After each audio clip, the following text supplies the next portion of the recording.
گزر رہی ہے، بہت زیادہ پرابلمس ہیں۔ شہادت امام حسین رضی اللہ تعالیٰ عنہ کے پرسپیکٹو میں آپ بتائیں گے کہ کس طرح قوم یہ سبق سیکھ سکتی ہے اور آگے بڑھ سکتی ہے؟ بسم اللہ الرحمن الرحیم۔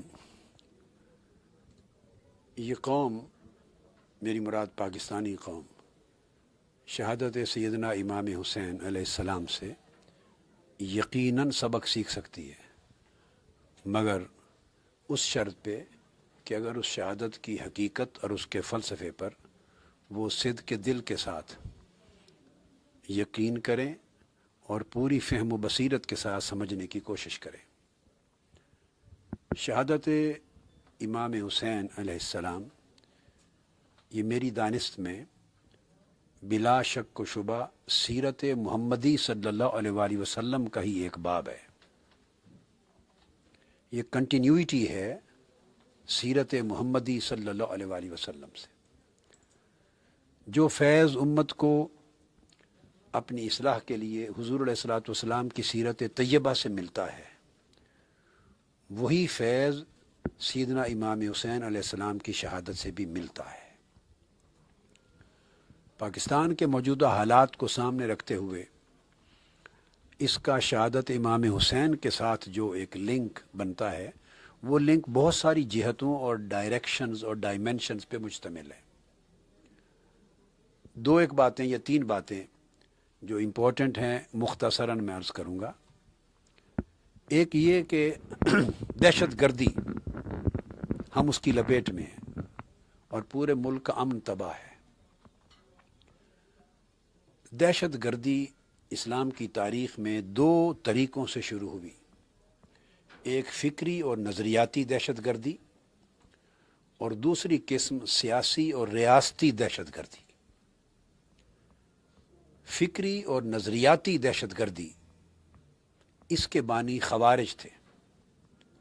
جب وہ سیدنا مولا علی المرتضیٰ رضی اللہ تعالی عنہ کرم اللہ وجہہ الکریم ان کے لشکر سے جدا ہوئے، صرف اس لیے کہ انہوں نے پیسفل سیٹلمنٹ آف ڈسپیوٹ کا راستہ اڈاپٹ کیا، انہوں نے ڈائیلاگ کو اڈاپٹ کیا، انہوں نے نان وائلنٹ طریقہ اڈاپٹ کیا ریزولوشن آف کانفلکٹ کا۔ تو اس peaceful non violent resolution of conflict کے طریقے کو اڈاپٹ کرنے کے نتیجے میں ایک طبقہ، اور خاص طور پہ جوان تھے، مشتعل جوان، جذباتی جوان، وہ نکلے اور انہوں نے سیدنا علی شیر خدا رضی اللہ تعالیٰ عنہ کے خلاف بغاوت کا اعلان کیا۔ یہ گروہ خوارج کہلایا۔ یہ فکری اور نظریاتی آغاز تھا خارجیت کا۔ تو انہوں نے سیدنا علی المرتضیٰ کے خلاف جنگ لڑی اور سیدنا مولا علی المرتضیٰ نے ان کے خلاف جہاد کیے، اس فکری نظریاتی خارجیت کو کچلنے کے لیے۔ مگر یزید وہ شخص ہے جس نے تاریخ اسلام میں سیاسی اور ریاستی دہشت گردی کا آغاز کیا۔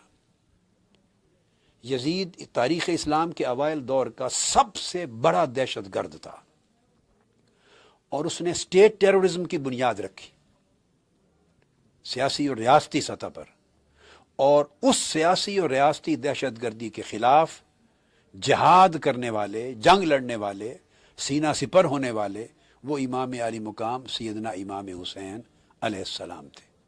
تو معرکہ کربلا اور شہادت کربلا در حقیقت سیاسی اور ریاستی دہشت گردی کے خلاف ایک جنگ ہے۔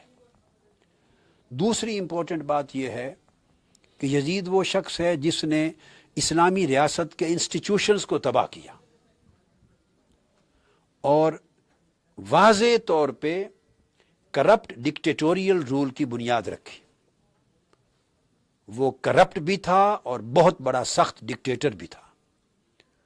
اس نے آئینی، دستوری اور قومی اداروں کو تباہ کیا، دینی قدروں کو تباہ کیا، لوگوں کے حقوق کو پامال کیا، عدل و انصاف کا خاتمہ کیا، اور سرکاری وسائل کو اس نے اپنی ذاتی عیاشی پہ خرچ کیا، اور اسلام کے اور آقا علیہ الصلوۃ والسلام کے عطا کردہ تمام رہنما اصولوں کو اس نے پامال کیا۔ سیدنا امام حسین علیہ السلام جس جہاد کے لیے اٹھے اور انہوں نے شہادت دی، وہ دراصل امام حسین عدل کا استعارہ بن کے اٹھے۔ یزید ظلم کا عنوان تھا، امام حسین عدل کا عنوان تھے۔ یزید جبر و بربریت کا عنوان تھا، امام حسین نرمی، امن اور خیر خواہی کا عنوان تھے۔ یزید انتہا پسندی کا عنوان تھا، امام حسین اعتدال اور توسط اور میانہ روی کا عنوان تھے۔ یزید خیانت کا عنوان تھا، امام حسین امانت کا عنوان تھے۔ تو یزید نے جتنی خرابیاں پیدا کی اور اسلام کی اقدار کو پامال کیا، امام حسین علیہ السلام کی شہادت ان ساری قدروں کو زندہ کرنے کے لیے تھی۔ وہ شہید ہوئے، خانوادہ اہل بیت کے نفوس قدسیہ شہید ہوئے، مگر ان کی شہادت کا مطلب یہ نہیں کہ وہ ہار گئے، ہار یزید کی ہوئی، کیونکہ پھر یزید کا عمل ایک فکر بن گیا اور حسین بھی ایک فکر میں بدل گئے۔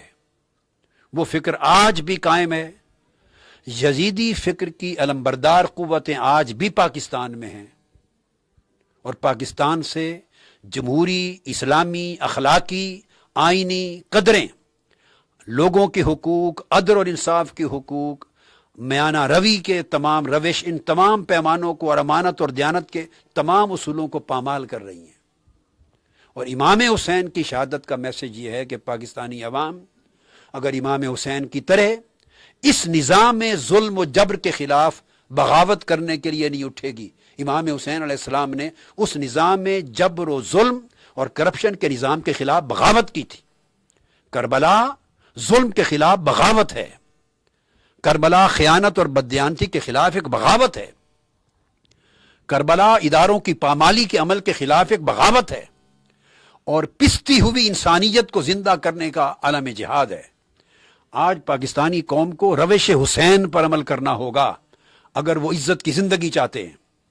اگر وہ ذلت کی موت چاہتے ہیں تو یزید کے طرز عمل پہ چلتے رہیں۔ اگر عزت کی زندگی چاہتے ہیں تو حسینی طرز عمل کو اپنانا ہوگا، کیونکہ دائمی بقا، دائمی عزت اور اسلام کی بھی عظمت اور امت مسلمہ کی بقا اور عظمت اسوہ حسین میں ہے۔ ہمیں اسوہ یزید کو ترک کرنے کی ضرورت ہے۔ میں اپنی گفتگو کو ختم کرتا ہوں، ایک پیارا سا شعر میرے ذہن میں آ گیا۔ ایسا مت سمجھیں کہ اسوہ حسین پہ عمل کرنے سے شاید قربانیاں ہوں گی اور ہم لوز کریں گے، نہیں، فتح حسین کے فکر میں ہے۔